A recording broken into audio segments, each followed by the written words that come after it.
Moscow, Vladimir Putin is bolstering his army with more than 134,000 new troops. It's part of Russia's annual spring military draft.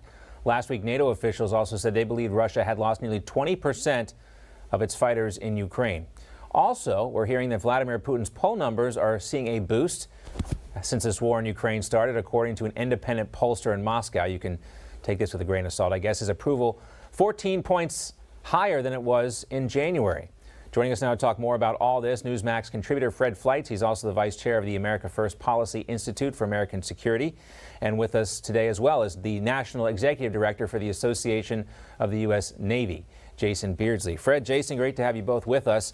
Let's talk about Vladimir Putin a little bit. And Fred, how much damage has actually been done to Putin's military here? I think the damage has been incredible. The number of generals lost, the amount of equipment, and the incredible number of soldiers killed has been just devastating. It just shows that both the Russian government and the world really underestimated the Russian military, underestimated the capabilities of the Ukrainian military. But also, John, something people aren't talking about, in many ways, this was a tech war. There were advances in missiles and in the use of internet and information technology that the Ukrainians did extremely well with and really outplayed the Russians. I think we'll be studying this war for many years to come to find out how the Ukrainians did this. Yeah, we see the home field advantages for sure, Fred. Those are interesting, too. Those fronts are new. This is really a war unlike anything we've seen before in terms of those aspects you were just talking about. But, Jason, wanted to get your assessment on the same question. Well, I really appreciate Fred's analysis. I do think that we can look at this with a different kind of context. We've seen this war before. This is where a home peoples fighting for their freedom and their defense of their country outmatch, outmaneuver, out-equip, not out-equip, but outmaneuver a superior force. Look at the American Revolution, for example. Look at our 20 years in Iraq and Afghanistan. We had superior equipment, numbers, logistics, communication, command and control nodes. We had the whole shebang.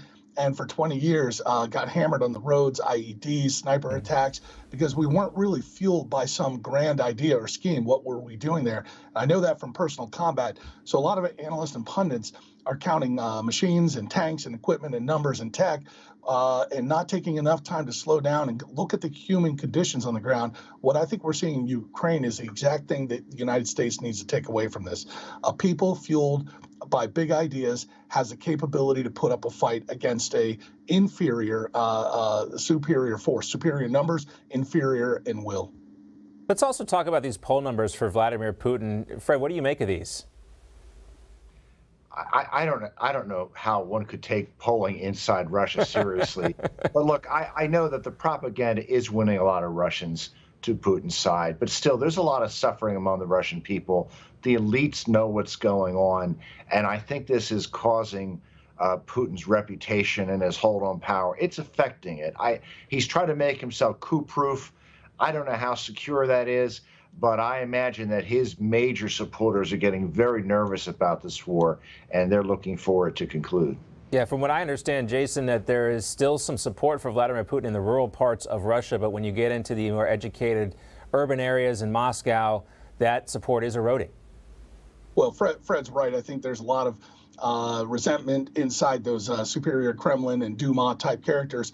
They did not expect to get hammered like this in Ukraine. But at the ground level, with the grassroots, the people that are feeling this, the companies that are still open, there's a lot of sentiment on the ground that an existential threat painted by an autocratic or totalitarian leader like Putin is enough to rally support for the home team. This is a feeling of nationalism. Really, in Russia, it's more Putinism. He's combined sort of religious overtones or undertones with national overtones and expansionist, aggressive ideas. So there's a lot of people that naturally want to kind of root for the home team, if you will. But in amongst the apparatchik, the intelligence officials, the leaders in the military, they know this is a disaster. Putin has got to save face. And for him to hold on to power, he's going to need to come out with something of a win, even in the midst of what he's getting hammered on the ground in Ukraine now. That looks like the Donbass region and the land bridge to Crimea.